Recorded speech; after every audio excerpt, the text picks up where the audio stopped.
ang lalaking tinawag kong Ninong. Bata pa lang ako, nakasanayan ko nang marinig ang pangalang Adrian kasunod ng salitang Ninong. Halika, Leah, nandyan ang ninong mo? Madalas sabihin ni Mama tuwing may okasyon. Si Ninong Adrian ang tipo ng lalaking hindi kailanman sentro ng ingay, pero palaging ramdam ang presensya. Tahimik siyang nakaupo sa gilid, may hawak na baso ng soft drinks, at laging nakamasid parang bantay na ayaw mapansin. Kaibigan siya ng aking ama mula pa pagkabinata nila at ayon kay Papa, siya raw ang lalaking mapagkakatiwalaan sa lahat ng bagay. Kung may mangyari man sa akin, minsang sabi ni Papa habang tumatawa, si Adrian ang bahala sa iyo.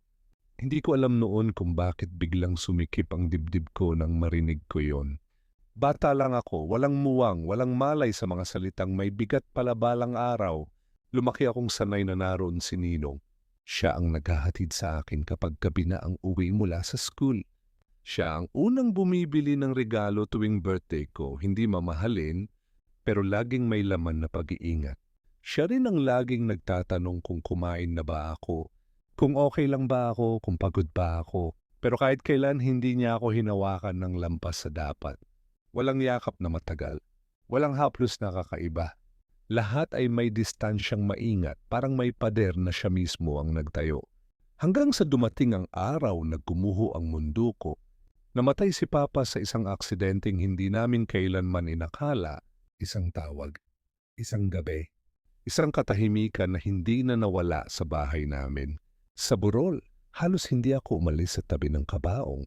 Hindi ko maramdaman ang luha ko, parang natuyo lahat.